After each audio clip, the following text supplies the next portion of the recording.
Sébastien Chimberger, bonjour. Bonjour. Un cinquième mandat en politique et en fait dans Drummond-Bois-Franc, qu'est-ce qui fait la différence en fait pour les électeurs pour un prochain mandat? Ouais, moi, c'est sûr que j'ai acquis une bonne expérience depuis 2007, retour en 2012 avec la CAQ. L'expérience parlementaire, aussi la connaissance de la machine publique administrative, parce que souvent les gens nous posent des questions, c'est juste parce qu'ils ne comprennent pas toute la procédure et autres. Alors, je suis très, comme on dit, comment tu vois ça dans l'eau, là, on est très à l'aise là-dedans. Et puis, encore beaucoup de choses à faire dans Drummond, là, étant donné que c'est notre premier mandat, on vient de finaliser notre premier mandat comme parti au pouvoir. Alors, on a encore beaucoup de choses à faire dans l'hôpital. Ici, sur Marcel-Lyon, on a un couple de projets. On a intégré la fibre optique à peu près partout sur le territoire. Ça s'achève tranquillement. On devrait finaliser ça, les dernières places là, d'ici décembre. Et puis après ça, ce qu'on va faire aussi, c'est embarquer sur la téléphonie cellulaire, qui est encore un dossier fédéral, mais que le fédéral, malheureusement, s'en occupe pas trop. Alors, nous, on veut embarquer là-dessus parce que c'est très important. Moi, je le vois, je le vis à tous les jours quand je suis sur le terrain. Ben de la misère à faire des appels là, à minute quand on sort du territoire de Drummondville. Là, il y a bien des lieux qui, là, cette téléphonie cellulaire n'est pas présente, alors ça cause problématique. Oui, à quelques jours des élections, en fait, qu'est-ce qui a fait une différence et qu'est-ce que vous retenez en fait de la campagne actuelle? Ben, la campagne actuelle, avec 5 partis actuellement, vraiment, il y en a plusieurs, mais vraiment plus majeurs. Et puis moi, j'ai quand même 6 adversaires. Ça fait beaucoup de différence. Hein. Il y a un programme diversifié, à peu près chaque parti amène ses programmes. C'est très différent de l'approche à l'époque où on était plutôt 2, 3 partis.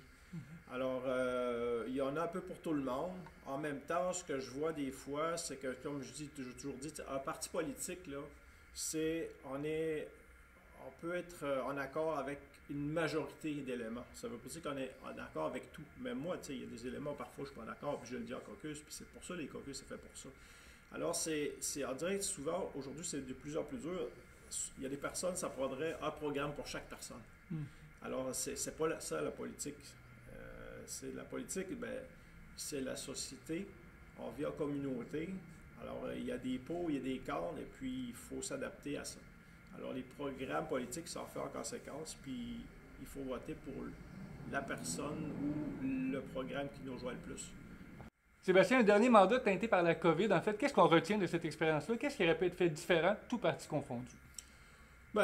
C'est sûr que nous, on était au pouvoir, ça n'a pas été facile pour personne. T'sais. C'est sûr qu'il y a des personnes qui l'ont trouvé beaucoup plus dur que d'autres, mais les éléments ont été faits que nous, on suivait vraiment l'avis des spécialistes, et des fois, c'est pas facile parce que même les spécialistes entre eux s'entendaient pas. Et puis, mais le même spécialiste, au cours de la pandémie, à un moment donné, les éléments changeaient.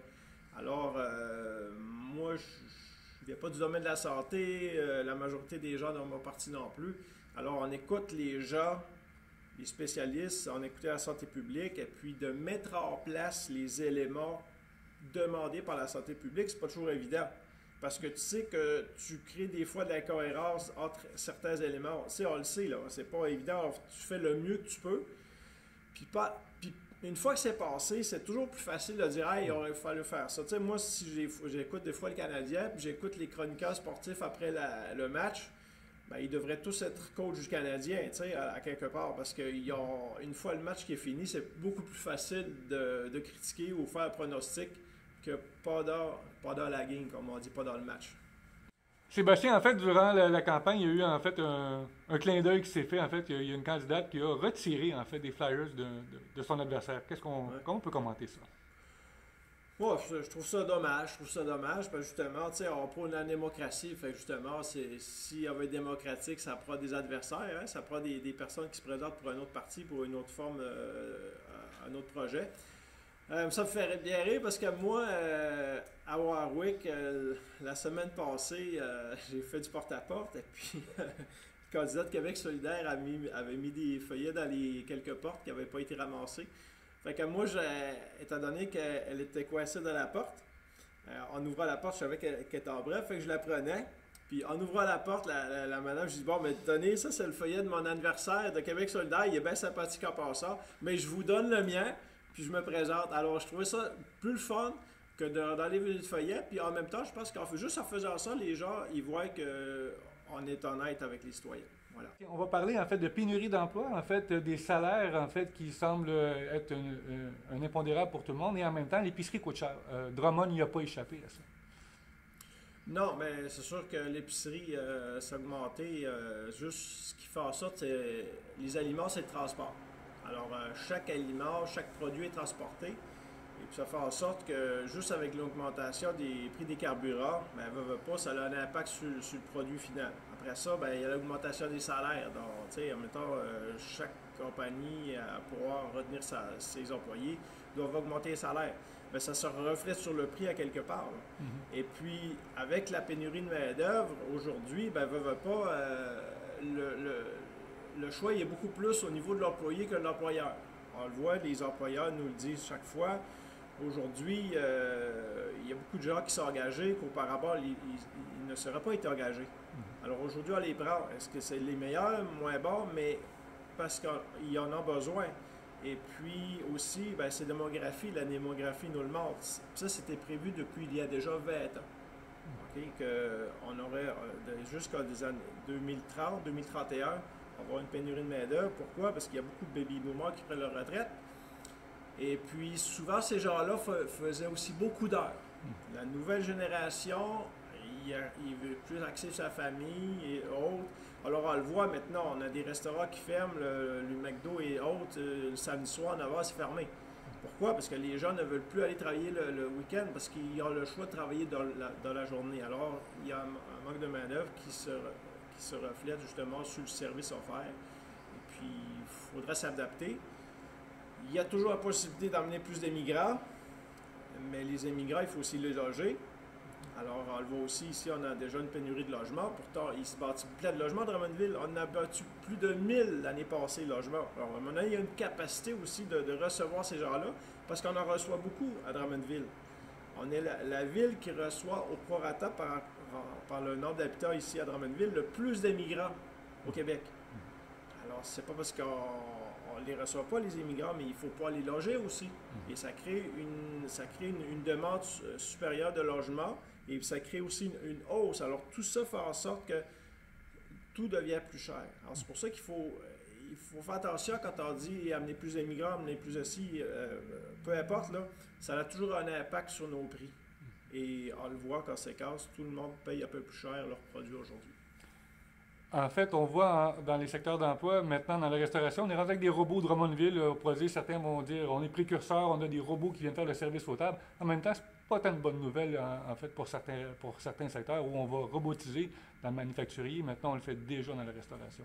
Qu'est-ce qu'on prévoit comme solution en fait? Qu'est-ce qu'on peut apporter comme solution? Bien, c'est sûr, les robots, ça peut peut-être amuser les enfants, sauf que souvent, quand on va au restaurant, c'est pour avoir une approche humaine avec le serveur, la serveuse. Et puis, je pense que ça, il ne faut pas perdre ça. Parce que ça reste que le métier de serveur, serveuse, ça reste un beau métier. C'est un métier très exigeant. Okay? J'ai déjà travaillé dans le passé, moi, dans ma jeunesse, dans les bars, alors c'est très exigeant. On travaille dans des heures où la majorité des gens ne travaillent pas. Mais en même temps, moi, ça m'apportait beaucoup là, au niveau humain. Alors, il ne faut jamais oublier ça. Alors oui, ça peut être sympathique, un robot pour les jeunes, mais je pense qu'avant tout, ce qu'on recherche quand on va au restaurant, c'est l'approche humaine. Sébastien, en fait, un autre mandat à venir, en fait, qu'est-ce qui nous donne le goût de continuer, en fait, à s'investir et, en fait, quels sont les intérêts, en fait, du prochain mandat? Ben, premièrement, j'aime encore beaucoup ma job, voir les gens et autres. Et puis moi-même, tu sais, des fois, on parlait de la pandémie. Moi, je trouvais ça aussi dur de voir moins de personnes, étant donné qu'on faisait beaucoup d'heures dans le bureau. C'est qu'on était beaucoup au téléphone, téléconférence. Mais il n'y a rien qui vaut une bonne poignée de main, pardon, et puis d'avoir la personne en face de toi. Ça, c'est ce qui est très enrichissant pour moi. Mais continuer, c'est vraiment les projets. Tu sais, je parlais de l'hôpital, je parlais de la nouvelle glace, la rénovation du centre Marcel Dion.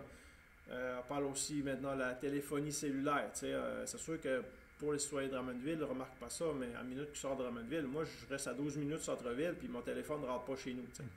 Alors, c'est toutes ces choses-là qu'il faut faire en sorte de continuer là-dessus. Et puis, on a 4A. 4A, ça passe très vite. Ça passe très, très vite, 4A, dans des grands projets comme ça. Donc, on est à quelques jours du vote, en fait, et on va inviter les gens à aller voter. On rappelle l'importance de voter. Oui, bien ça, je le dis toujours, tu sais, si tu ne vas pas voter, là, c'est que tu ne crois pas à la démocratie à quelque part. Alors, peu importe qui votre choix, allez voter, c'est ce qui est important. Et puis, il y en a qui disent, si tu ne votes pas, tu ne peux pas chialer. Ben, je ne dirais pas tant que ça. Je pense qu'on a toujours des commentaires à faire. Mais c'est important de promouvoir la démocratie parce que, tu sais, nous, on voit ça, tu sais, comme, on trouve ça très normal ici. Mais il y a quoi, au-dessus de 50% des pays au monde qui se battent pour une démocratie. Alors que nous, on l'a, mais il faut la sauvegarder, c'est pas gratuit.